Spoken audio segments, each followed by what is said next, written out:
உலகெங்கிலும் இருந்து இந்த நிகழ்வை பார்த்து கொண்டிருக்கின்ற சன் தொலைக்காட்சி நேயர்களுக்கு அன்பின் வணக்கம்.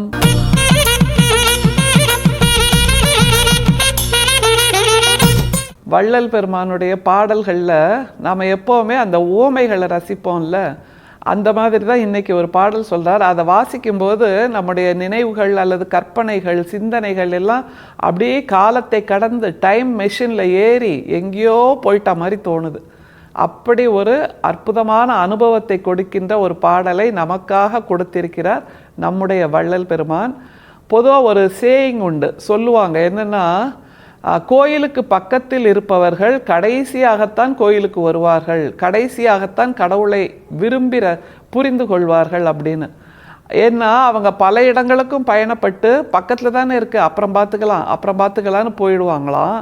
அதே மாதிரி நாம் என்ன பண்ணுறோம், வெளியில் எல்லா இடத்துலையும் விழுந்தடிச்சு போய் தேடுறோம். இங்கே ஓடி அங்கே ஓடி இதுவா அதுவான்னு குழம்பி, இது இந்த சிந்தனை கடவுளா அந்த சிந்தனை கடவுளா, இந்த பக்கம் பரிகாரம் பண்ணால் நமக்கு கடவுள் தரிசனம் கிடைக்குமா, அந்த பக்கம் போய் பரிகாரம் பண்ணால் கடவுள் தரிசனம் கிடைக்குமா அப்படின்லாம் ஓடுவோம்.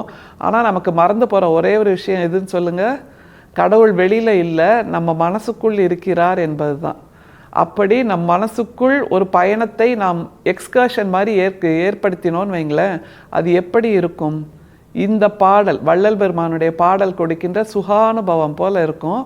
நிச்சயமாக உங்களையும் டைம் மெஷினில் இந்த பாடல் ஏற்றி விடக்கூடிய வல்லமை இதுக்கு இருக்குது. பாருங்கள், முதல்ல டைம் மெஷினில் பறக்க தயாராகலாம். சரியா?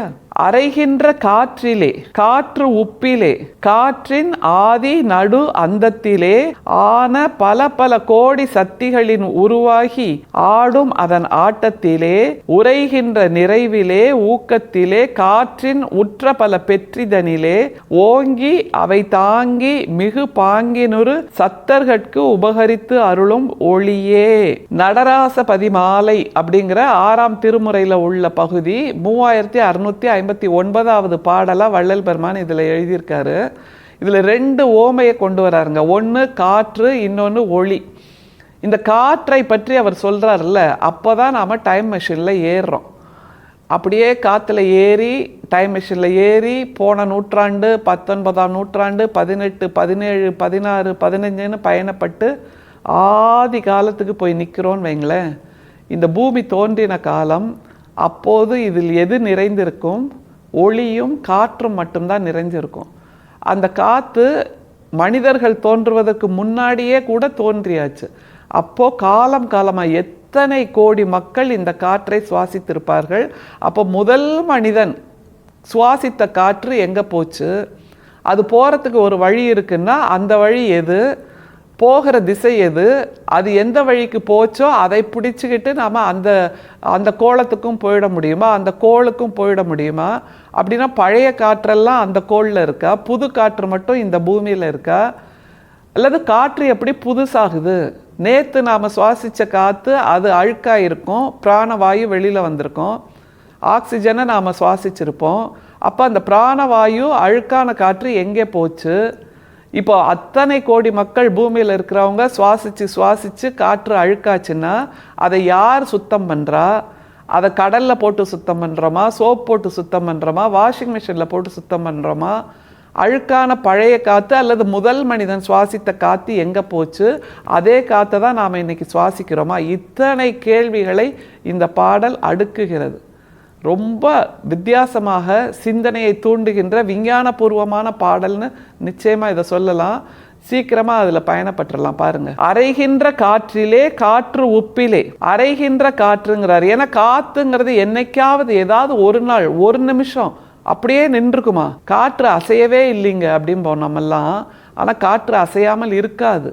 ஏன்னா ஒவ்வொருவர் சுவாசிக்கின்ற காற்று திரும்ப வெளியே விடுகின்ற காற்றின் மூலமாக காற்றின் அசைவு நடந்துக்கிட்டே இருக்கும். கோடானு கோடி வருஷமாக, கோடானு கோடி நாட்களாக, கோடானு கோடி நொடிகளாக இந்த காற்றின் அசைவு நடந்துக்கிட்டே இருக்குல்ல. அதைத்தான் வள்ளல் பெருமான் சொல்கிறார். அறைகின்ற காற்றிலே அதில் இருக்கக்கூடிய உப்பிலேங்கிறார். ஏன்னா நாம் சுவாசிக்கின்ற காற்றில், கடற்கரை காற்றில் மட்டும் இல்லை, இயல்பான காற்றில் கூட உப்புத்தன்மை மெல்லிதாகவாது இருக்கும் அப்படிங்கிறதா உண்மை, விஞ்ஞானம் கூறுகின்ற உண்மை. இந்த விஞ்ஞான உண்மையை வள்ளல் பெருமான் எந்த சயின்ஸ் கிளாஸில் போய் படித்தார்? சித்தர்கள் எல்லோருமே விஞ்ஞானிகள். அவர்கள் எந்த அறிவியல் வகுப்புக்கும் போகவில்லை. ஆனாலும் அவர்களுடைய ஞானம் மூலமாக அவர்கள் இந்த சித்தாந்தத்தை, அறிவியலை, தத்துவங்களை நமக்கு கொடுத்திருக்கிறார்கள். அதுதான் முக்கியம். காற்றின் ஆதி நடு அந்தத்திலே. காத்துன்னு வச்சுக்கோங்களேன், கையில் ஒரு கையை அப்படி தூக்கி உள்ளங்கையை பிடிச்சி காமிச்சோன்னா அதுலேயும் காற்று உட்காரும். அதில் ஆதின்னு ஒன்று இருக்கா, நடுவுன்னு ஒன்று இருக்கா, அந்தம்னு ஒன்று இருக்கா? முடிவு. அந்தம்னா முடிவு, நிறைவுன்னு வச்சுக்கோங்க.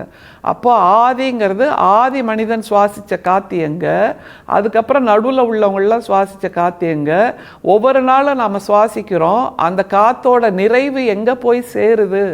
யாராவது யோசிச்சிருக்கோமா? இல்லை. காற்றுக்கு முதல்ல ஆதி நடு அந்தம்னு இருக்கா? அதுவும் தெரியலை. எத்தனை சிந்தனைகளை கொடுக்கிறார்னு பாருங்க வள்ளல் பெருமான். ஆனா பல கோடி சக்திகளின் உருவாகி ஆடும் அதன் ஆட்டத்திலே. இதுதான் ரொம்ப வியப்பு. ஏன்னா பல கோடி மனிதர்கள், சக்திகள்னா உயிரோடு இருக்கக்கூடிய அந்த உயிரினங்கள் எல்லாத்துக்கும் காற்று தேவை. அந்த காற்றை சுவாசிச்சு அந்த உயிரினங்களும் வெளியில் விடுது. அத்தனை பேரின் உருவமாக, சக்தியாக இந்த காற்று இருக்கிறதே, அதனோட வியப்புல வள்ளல் பெருமான் இதை பாடுறார். உரைகின்ற நிறைவிலே ஊக்கத்திலே, அதன் ஆட்டத்திலேன்னு ஒன்று சொல்லியாச்சு. அடுத்தது உரைகின்ற நிறைவிலே ஊக்கத்திலே அப்படின்னா என்ன அர்த்தம்? இந்த உயிரினங்கள் எல்லாம் உயிரோடு இருப்பதற்கு, தன்னுடைய பங்களிப்பை இந்த சமூகத்துக்கு செய்வதற்கு, இந்த வெளிக்கு செய்வதற்கு, இந்த வழிக்கு செய்வதற்கு எது முக்கியம்? அதனுடைய இருப்பு முக்கியம், அதனுடைய உயிர்த்தன்மை முக்கியம். அதைத்தான் வள்ளல் பெருமான் சொல்றாரு. அதனுடைய உயிர்த்தன்மையிலே, அதனுடைய ஆட்டத்திலே எல்லாமாக நிறைந்திருக்கின்ற காற்றேன்னு புகழ்ந்து பேசுறார். காற்றின் உற்ற பல பெற்றிதனிலே. இவ்வளத்தையும் சொல்லிட்டாரா? இப்போ அவருக்கு காற்றை இன்னமும் புகழ்ந்து பேசுவதற்கு வார்த்தை இல்லை அப்படிங்க. உற்ற பல பெற்றி தனியிலே. பெற்றினா புகழ், அதனுடைய பெருமை, அதனுடைய சாதனை.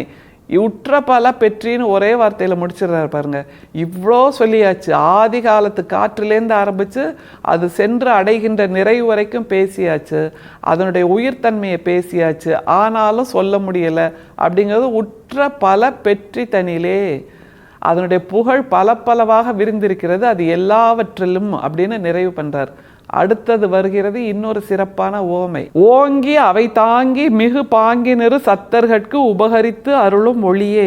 அந்த காற்றுல இருக்கக்கூடிய எல்லா நன்மைகளையும் தாங்கி சத்தர்கட்கு அருளும் ஒளியேனா, அந்த காற்று நம்முடைய சுவாச காற்று. அந்த ஒளி என்பது நம்முடைய வாழ்க்கை, நம்முடைய வாழ்வியல், நம்முடைய இருப்பு.